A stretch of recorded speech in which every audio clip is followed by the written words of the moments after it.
Mr. Speaker, I've been putting off these remarks for a few weeks now. The truth is, I've been reluctant to deliver my final speech on the House floor. This has been my home away from home for the past dozen years, and it's tough to say goodbye to friends and the colleagues.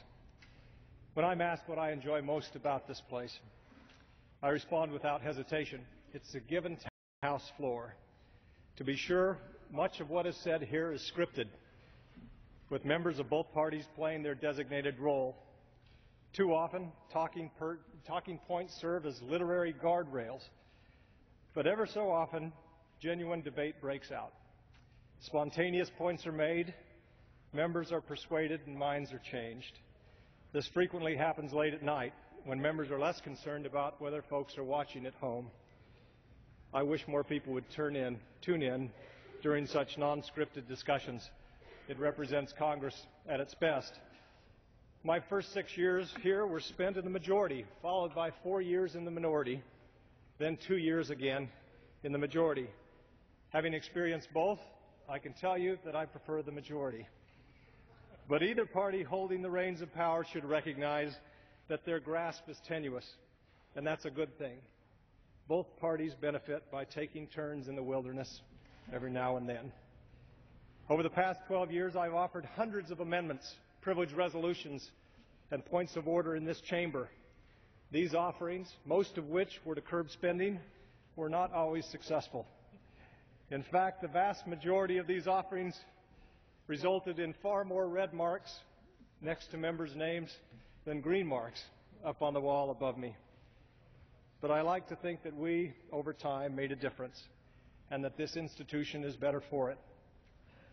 In addition to my own capable staff, both here and in Arizona, I want to thank those who staff this chamber. From the floor staff who answer to leadership on both sides of the aisle, to the clerks, to the stenographers, to the parliamentarians who keep us operating within the rules, to the cloakroom staff who keep us fed and remind us when to vote.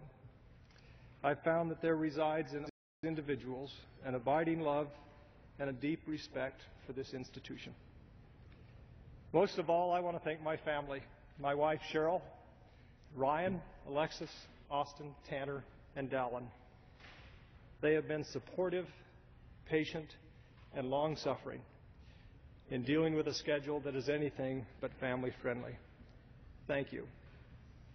Finally, I want to thank the good people of Arizona, who perhaps against their better judgment have sent me here 6 times to represent them.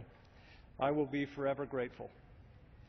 So now I head through the rotunda and into the other chamber, the Senate, better known to this body as enemy territory.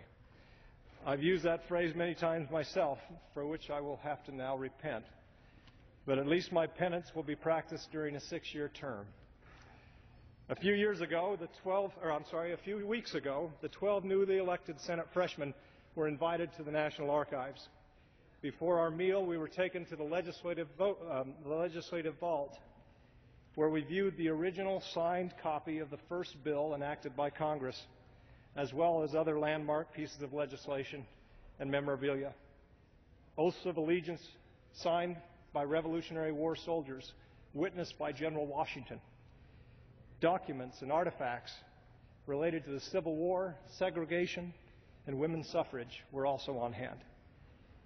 It was an affirmation of the tumultuous seas through which our ship of state has sailed for more than 200 years. We have had many brilliant and inspired individuals at the helm and trimming the sails along the way. We've also had personalities ranging from mediocre to malevolent. But our system of government has survived them all. Serious challenges lie ahead, particularly on the fiscal side. But any reckoning of our history and our prospects will note that we've confronted and survived more daunting challenges than we now face. It's a durable, resilient system of government that we have here, designed to withstand the foibles of men, including yours truly.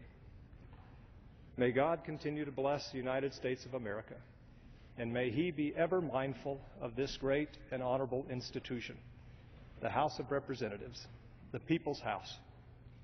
Mr. Speaker, for the last time, I yield back the balance of my time. The gentleman yields back.